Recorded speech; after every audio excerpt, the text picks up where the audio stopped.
Chengdu. Seas now. Chengdu Hunters. Chengdu. One of the best orgs. Period.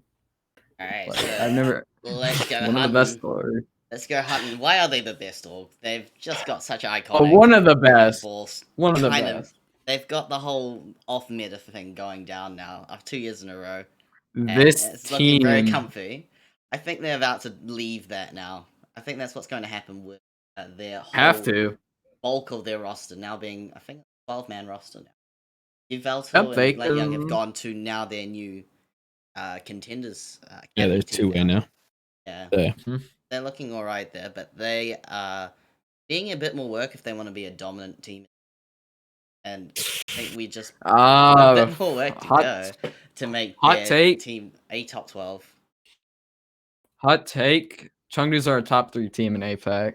Oh, yes. I like the boldness. I won't go that high, but I definitely think stocks are, this is a buyer's market if you're in for some stocks. GME didn't hit, Dogecoin, it is what it is. Maybe you lost some money. I think, hashtag hunter stock. I think this is where, if I'm going to speculate, I think you're on to something. I won't say top 3, but I think especially if we play the meta now. Top 3 in Asia, I think that's they're very not doable. They're not on Dragons level, but honestly, for sure. I think they're slept on for sure. I think they're gonna be that team, that sleeper team. They're gonna be like that. I think they could beat the Charge, Spark, and they could probably beat the Fusion as well. Like, I think this team has pretty decent coaching.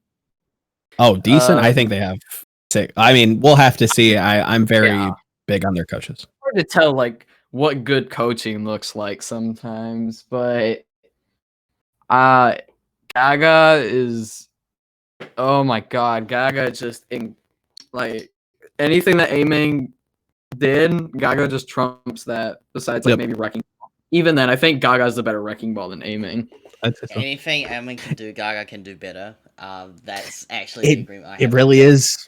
Yeah. Much coverage on main tank that we couldn't get from Aiming, we got with 18. And yeah, he was kind of put in cold, dry, and sober. Maybe if we had an alternate reality that Aiming and 18 did work, then it's like, now I just don't know which one I'm talking about because they both start with A. I think Elsa's going to be a good off tank. Now, I'm kind of upset that they didn't get Liege. I think they should have got Liege, but maybe Elsa. I think Elsa could probably become Elsa last season was probably considered one of the worst off tanks. I think he could be decent this year.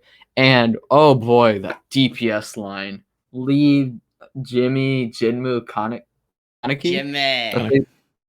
Leave is good. Leave is so good. Leave has been so good. Like I'm just kind of high on Leave.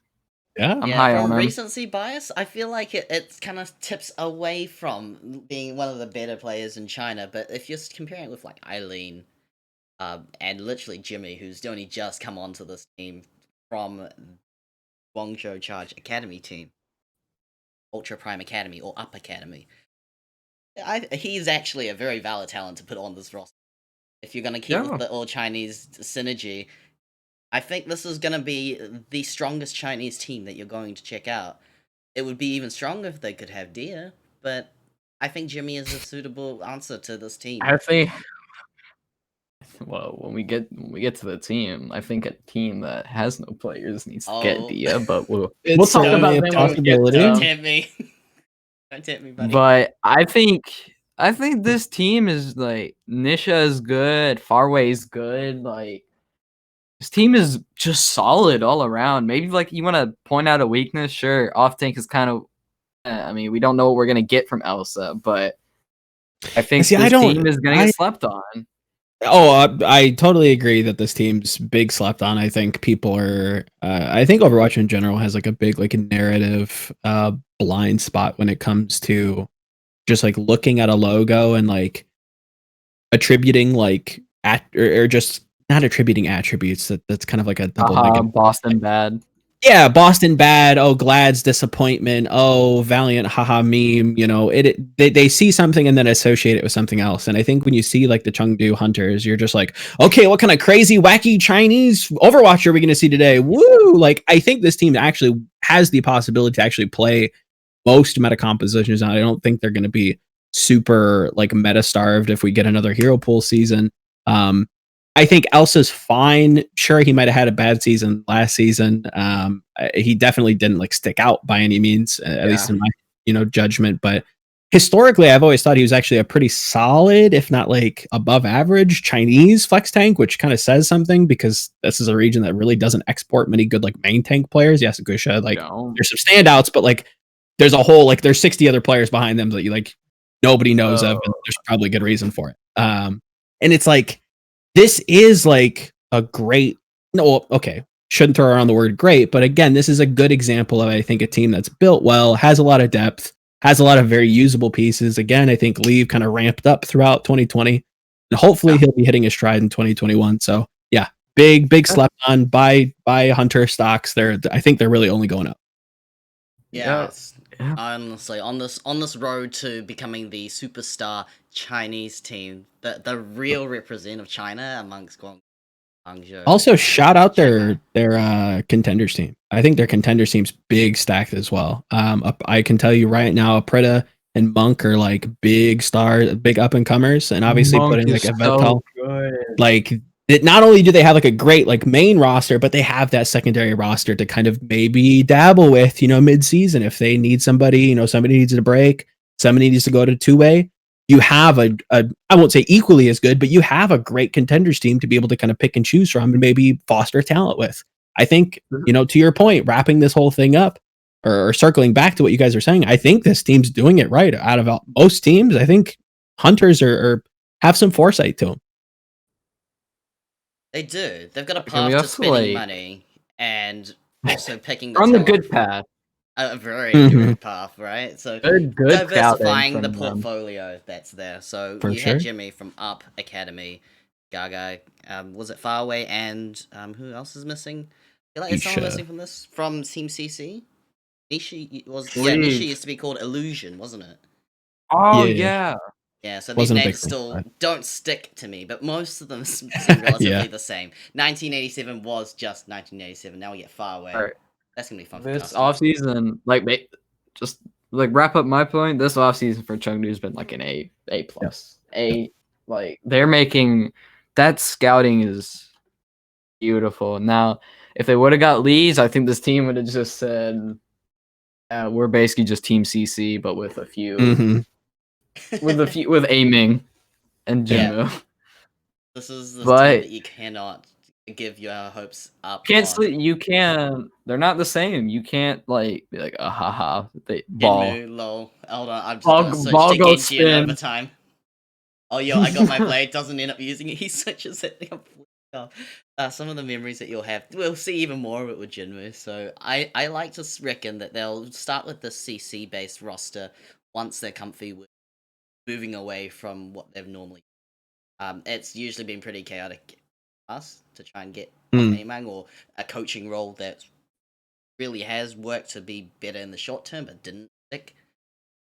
I think they only had him for like one tournament. Standard. Oh, it wasn't even standard. It was going to be their new head. Now they've come back to Brewing. And that might be the better decision. Yeah, I'm glad that they're who's their head coach again? I know who he is. This season. Yeah, it's Ray and then Creed is their assistant. I'm glad he took a break for a little bit. Yeah, he's had nagging. I think it's like a neck or a pinched nerve injury. I'm not entirely sure what exactly it is, but like he's been in and out of Overwatch for a long time, and somebody who I respect. So yeah, somebody I think who, if we do get a hero pool meta, I think that's the big two moves that I think Hunters like. That's what I would put as their A+ moves. Really shoring up that main tank role and then getting somebody who's shown a historical creativity and really thorough thought process of the game. And it hasn't always been right, but somebody with a very clear style to what they want to do. I think that's imperative and just worth its weight in gold, especially when we have these rotating meta doors. So Ray, Gaga, I think that's enough to kind of sell me on Hunters again. So Oh, legit. Yeah. So because good job, Hunters. Yeah, Veltal will be 2 ways. The last thing So I I want to think ask. Kaneki is underrated. Just Yeah, quick. do you think he's Kaneki. underrated? I think he's. I don't think a lot of people like. Everyone's like kind of like, oh yeah, they have Gaga. They have 87. I'm like, oh yeah, they have Kaneki. It's been a Yeah. long time since I've seen him. I remember him on LGD when he was playing under the ID Eternal, and I there was moments where I was just like, okay, like keep my He's eye raw. on him. Yeah, there's things there that I think you could definitely build up, and obviously maybe past that point in the later seasons where I haven't necessarily caught up with Chinese contenders, maybe that has happened. So I've heard some good things. I've heard maybe not a star, but somebody who's going to perform well and be a solid pickup for this team. He forces Jinmu to.